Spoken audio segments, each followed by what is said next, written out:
Si Pulong Duterte, mga kababayan, ito yung kanyang reklamo patungkol sa pag-resign ni Romualdez. Ito, mga kababayan. Ito na, mga kababayan. May ads lang ha. Hindi pa tapos ang sagutan sa pagitan ng dati at kasalukuyang presidential sons. May bagong hirit si Davao City Congressman Pulong Duterte laban kay House Majority Leader Sandro Marcos, kaugnay pa rin sa flood control scandal at shake-up sa Kamara. Ang detalye sa agenda report ni John Manalo. Mga kababayan, muling pumanat si Davao City 1st District Representative Paulo Pulong Duterte laban kay House Majority Leader at Ilocos Norte 1st District Representative Sandro Marcos. Sa isang pahayag, sinabi ni Pulong na kung hindi lang daw bulag at bingi si Sandro sa sigaw ng taong bayan, malalaman niyang sinagot na raw ng DPWH Region 11 ang issue patungkol sa infrastructure projects sa Davao City. Nagbanatan si Pulong, si Sandro, at patungkol sa pag-resign ni Romualdez. So kung hindi lang daw bulag si Sandro sa sagot ng DPWH ng Davao na wala daw ghost project, sige, sabihin natin walang ghost project, bakit hindi natin subukang puntahan isa-isa? Kasi nga nangyari na yan sa ginawa ni PBBM. Ang nakalagay sa DPWH completed. Pero nung binisita ni Marcos, walang naipatayo. Paano kung mga proyektong yan ay ganun ang pangyayari? Either nakatayo, substandard naman. Yeah? Or either completed sa DPWH, pero wala namang nakatayo. Di ba? Paano kung ganun nga? Di ba? Paano kung ganun nga? Kung hindi daw bulag si Sandro, sasabi ng DPWH, wala daw ghost project sa Davao. Lahat daw, okay. Paano nga kung naipatayo pero substandard naman? Ilang taon lang, biyak na agad, sabog na lahat. Meron nga akong nakita dyan, tulay napuputol na, hindi na pinapadaanan. Meron pang isang flood control dyan, butas na. Ang taas, simento, ang ilalim, malalaking bato, wala man lang bakal. Pinakita ko na din dito yon, pati yung kalsada. So ngayon, paano kung ang okay ng ang sabi ng DPWH okay? Pero nung tinignan, in-inspection isa-isa, walang nakatayo. So ready ba kayo na managot? Na nagkakahalagang 49.8 billion pesos. Giit ni Pulong, properly accounted for ang lahat ng proyekto sa 1st District ng Davao City at sana raw ay kaya ring maging kasing transparent ni Sandro. Nanindigan din si Pulong na walang ghost project sa kanyang distrito. Nako! Una nang naiulat na 51 billion pesos ang nilaana para sa infrastructure projects sa distrito ni Pulong mula 2020 hanggang 2022 noong administrasyon ng kanyang amang si FPRRD. Kaya hiniritan siya ni Sandro na nagsabing busy pa raw si Pulong sa paghahanap sa pondo. Sagot din ito ni Sandro sa banat ni Pulong na cover up lang daw ang pagtatalaga kay Isabella's 6th District Representative Boji D bilang bagong House Speaker. At ang pumili umano kay D, walang iba kundi ang presidential son. Nanay Minda, hello po. Nung anak siya ng Pangulo, pero I can assure you that we are consultative with all the party leaders. Pwede mo silang tanungin. We met for plenty of weeks. Kung nagpakita sana si Kong Pulong dito sa trabaho at sa session, baka makikita din niya. But I'm sure he's busy looking for... Ayan, sabi ko sa inyo mga kababayan. Ito na, mismong si Sandro na nagbulgar. Yun kasing patutsada ni Pulong mga kababayan, cover up lang daw. Bumaba si Romualdez, ibang mukha pero pareho lang daw ang galawan. Kawatan pa rin.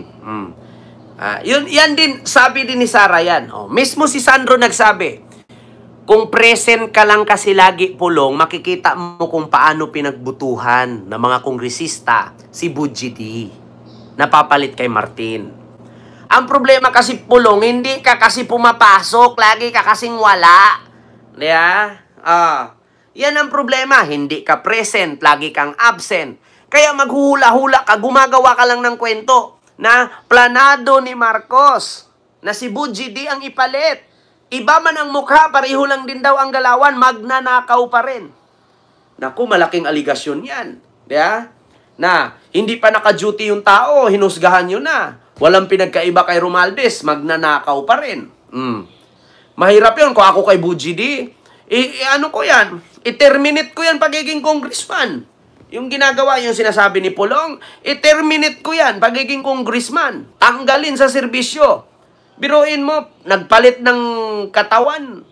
Nagpalit ng mukha, pero pareho lang din. Walang pinagkaiba, magnanakaw pa rin. Kaya, dapat kasi sa mga ganyan, mga kababayan, sinasampulan yan eh. Tiniterminate dapat yan, mga ganyan. Katulad kay Sara. Nabansagan kang vice president, tapos gala ka ng gala. Kaya sabi ni Sandro, kasi ang sabi ni Pulong, kung hindi daw bulag si Sandro, sasabi ng DPWH, walang ghost project sa Davao. Sabi naman ni Sandro, di sana kung hindi ka absent ng absent, di sana kung present ka, nandito ka bumoto, malalaman mo kung sino ang nag-appoint. Di ba? Kung sino si Bujidi. Kasi pinagbutuhan ng tao yan, ng mga kongresista. Bago nila ginawang House Speaker yan. Paano malaman ni Pulong absent ng absent? Mismo na si Migs Nograles, kapatid ni Carlo Nograles, ang nagsabi, nanalo ka nga. Paano manghingi ng tulong yung mga constituent mo sa 1st District ng Davao, yung opisina mo, wala laging tao. Wala namang holiday pero nakasarado. Yan ang mahirap eh. Kaya sabi ni Sandro, tignan ninyo. Maka-style ngayon nung anak siya ng Pangulo. Pero I can assure you that we are consultative with all the party leaders. Pwede mo silang tanungin. We met for plenty of weeks. Kung nagpakita sana si Kong Pulong dito sa trabaho at sa session, baka makikita din niya. But I'm sure he's busy looking for the 51 billion that was spent in his district. Diba? Sunog ka ngayon kay Sandro. Tandaan niyo mga kababayan, mauungkat yan. Maniwala kayo sa akin. Alam nyo, yung patutsada ni Pulong, na si Sandro na ngayon ang tinitira niya, mismo ang House of Representatives, uungkatin yung 51 billion na yan. Maniwala kayo sa akin. Sabi ko nga sa inyo, si Romualdez mag-resign yan, nagkatotoo, di ba? Ito, yung 51 billion ni Pulong, mauungkat yan. Pinag-initan si Sandro. Kaya nga sabi ni Sandro, baka busy pa si Pulong sa kakahanap niya sa 51 billion. Totoo yan. Nako, sabi ko sa inyo mga kababayan, mauungkat yan. Mabubuksan yan. Yung sinabi ni Pulong na walang ghost project sa Davao pero ang baha napakatindi. 51 billion budget mo, binaha ka pa rin. Pag yan inisa-isa, bawat proyekto niya na infrastructure project halagang 51 billion. Pag 10, 50 ka project na yan, sasabit puro substandard, makukulong si Pulong. Maniwala kayo sa akin. Mga kababayan. Makukulong talaga sila dyan. May managot, sabi pa naman ni PBBM. Sabi pa naman ni PBBM, walang kaibigan, walang kamag-anak, walang kapamilya. Managot ka kung may ginawa kang mali. Pira ng taong bayan yan. Mahiya naman kayo. Diba? Mauungkat yan. Sa ngayon kasi hindi tama, hindi lang yung okay, hindi sapat yung porket nakalagay sa DPWH completed. Yun na yun. Hindi yan okay. Kasi bakit? Si PBBM mismo nag-inspeksyon. Yung Bulacan completed sa DPWH pero walang naipatayo maskin isang bakal. Sa tingin ninyo, porket sinabi ng DPWH okay, walang ghost project, ay maniniwala ang presidente niyan? Hindi. Ang gagawin niya ng independent commission or investigator ni PBBM, pupuntahan nila yan isa-isa. Ngayon nga nag-iikot na nga yung isa sa investigator ni PBBM. Pinuntahan isa-isa. Ngayon yung project ni Pulong na 51 billion, mga kababayan. Kapag ichinik isa-isa yan, substandard yung iba, mananagot siya dyan. Nako. Mga kababayan.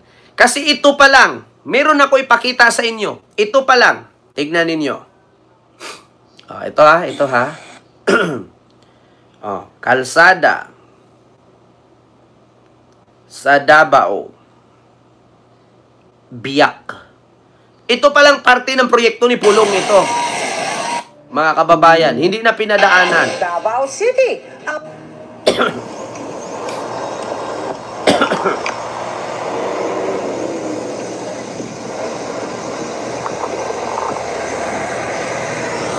Ayan no. Kita nyo, nabiyak. Oh, ito pa lang oh. Biyak na yung kalsada. Oh. Kita nyo yan? Yan pa lang mga kababayan na biyak-biyak na. Isa yan sa i-inspeksyonin. Biyak-biyak na oh. Ate, Oh. bawal sa ulan. Ayan oh, nagbibiyakan. Ah. Yan pa lang i-inspeksyonin yan. Ah, sunod. Ito Ladies pa. and gentlemen, welcome to Davao City, the King City of the South. Atong to. Ito pa. Walang ghost project sa Davao City. Yan ang iginihit ni Congressman Paulo Duterte bilang tugon sa patutsada ni Congressman Sandro Marcos na malamang hinahanap ni Duterte ang 51 billion pesos na ginastos sa kanyang distrito kaya hindi nagpapakita sa mga sesyon ng Kamara. Sabi ni Duterte, nilinaw na ng DPWH Region 11 na properly accounted for ang 49.8 billion pesos na halaga ng mga proyekto. Dagdag ni Duterte, hindi na siya dumadalo sa sesyon sa Kamara hindi dahil sa kapabayaan kundi dahil hindi na niya umano matagalan ang katiwalian sa Kamara. Walang Bumigay ang steel bridge na yan sa Davao City matapos daanan ng truck. Ayon sa ulat, patungong Kalinan ang truck na tumawid sa Matina-Pangi Road. Ngunit imbis na dumiretso, lumiko umano ang driver patungong Inigo Village at tumaan sa steel bridge. Nagresulta po ito sa pagbagsak ng tulay at tumagilid naman ang truck. Kita ninyo? Napakadami pong proyekto doon. Nagbibigayan, nagbibiyakan ng mga kalsada. Meron pang flood control sa Matina. 'Di ba? Bumulwak yung gilid. Sabi ko nga sa inyo, completed nga. Paano nga kung completed, substandard naman? Paano nga kung completed, wala namang naitayo? Kaya nga walang ghost project kasi baka wala nga rin. Kaya nga walang ghost. Diba? Naku, mga kababayan, sabi ko sa inyo, mauungkat yan. Ito pa, sabi ni Sarah, mga kababayan, bukod dyan, kay Pulong, nag-react din si Sarah patungkol sa pagpalit kay House Speaker D ni Martin Romualdez. Ito. So yung pagpapalit nila ng speaker dyan ay para lang yan masabi ng mga tao na meron silang ginawa sa House of Representatives sa reklamo at sa galit Ma'am ng Cheryl mga Andres, tao. hello po. Pero ang totoo niyan ay sila lang din yan. Grupo lang din yan ni Martin Romualdez, ni Sandro Marcos, and of course, syempre, papunta na rin yan kay BBM. Wala umanong pinagkaiba si House Speaker Faustino Bogie D sa pinalitan nitong si Congressman Martin Romualdez. Ito ang pananaw ni Vice President Sara Duterte sa bagong pinuno ng Kamara. Ayon sa Vice Presidente, para lamang may masabing may ginagawa ang House of Representatives sa reklamo at galit ng mga tao, kaya nagkaroon ng pagpapalit ng liderato ng Kongreso. So sila lang din yon, sila lang din yan at sila lang din nag-usap kung ano ang gagawin nila at sila lang din ang nagplano kung anong gagawin nila sa 2026 budget because... Bakit Sarah? Sino ba ang gusto mong papalit kay Romualdez? Si Pulong? Sino ba ang gusto mong papalit kay Romualdez? Si Chanco? Anong maaasahan namin? Diba? Sino ang gusto mong papalit? Sara at Pulong, tanungin ko kayo. Sino ang gustong papalit kay Romualdez? Yung kaalyado nyo? Kasi lahat na lang mali sa inyo eh. Hindi pa nga nakapag-umpisa pagtrabaho yung pumalit kay Romualdez, sinusgahan nyo na agad eh. Akala nyo ang piperfect ninyo, puro nga kayo absent eh. Pag i-check nga yung attendance ninyo sa trabaho ninyo bilang public official, wala nga kayong mga attendance siguro sa isang linggo eh. Wala nga ata kayong present eh. 'Di ba? Halos na lang lahat ng uupo sa gobyerno, lalo na hindi nila kaalyado, mali na sa kanila. So ngayon, okay lang sana kung pupuna kayo, mga perpekto kayo. Ikaw nga mismo pumuna, wala kang kwenta eh. Diba? Yung mga uupo, hanggat hindi nyo kaalyado, sisiraan ninyo. Pero kayong mga naninira, wala namang kay kwenta. Anong maasahan namin kay Pulong? Bilang kongresista, anong ginawa ni Pulong ngayon? Simula nung nanalo siya. Ikaw, bilang Vice President, anong ginawa mo? Wala, di ba? Tapos kung may mga bago na itatalaga, pinupuna agad ninyo. Sila-sila lang yan. So anong gusto mo? Kayo-kayo? Sila-sila lang yan. Si ganito lang yan. Ikaw nga, naging Vice President ka, wala kang ang kwenta eh. Di ba kita ninyo mga kababayan? Halos lahat na may bago na itatalaga, makasalanan na hindi pa nagawa. Hindi pa naka-duty si Buji D. Sinasabihan niya, sila-sila lang yan. Nagpalit lang ng mukha, iisa lang yan. Pareho lang din ang galawan yan. Di ba? Di ba mga kababayan? Ako tanggap ko sana yung mga patutsada ni Pulong at ni Sara eh. Pero ang problema kasi, yung mga nagpapatutsada, yung mga pumupuna, wala din naman mga kwenta. Alam nyo yung kasabihan na nag-a-advise ka na nga lang, wala rin namang napapala yung advice mo. Dapat manahimik ka na lang. Diba? Kaya ngayon mga kababayan, tanungin ko kayo, mali ba na mag-react tayo sa kanila?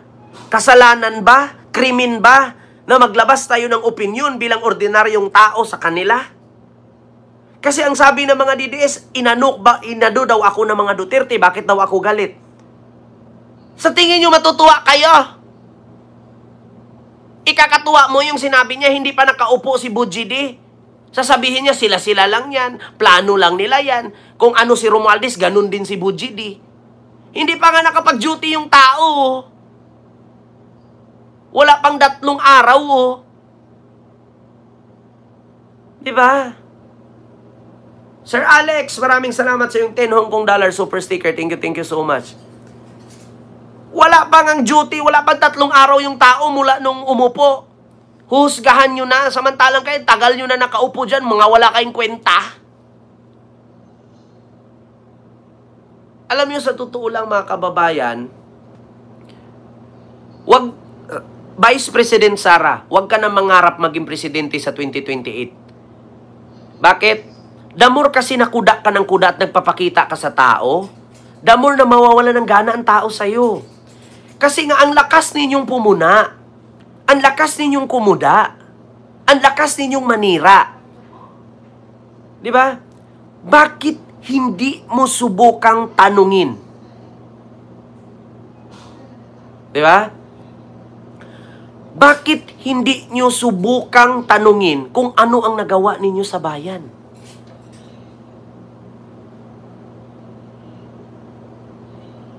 Di ba yun lang kasimple eh? Bakit hindi nyo subukan tanungin kung ano yung naiambag ninyo sa bayan? Para may karapatan kayong pumuna. Pero kung wala man kayong mang-ambag, manahimik na lang kayo kasi babalik sa inyo eh. The more, ako sa inyo, nanahimik na lang kahit nagtatrabaho kayo, tapos, walang mapupuna. Kaming mga vlogger, wala kaming mapuna sa inyo. Pero karapatan namin pumuna kasi kayo nga mismo walang ginawa, ang lakas nyo mamuna eh. Wala pang 2028, namumulitika na kayo. Diba? Kaya yun po yun, mga kababayan. Katulad nito,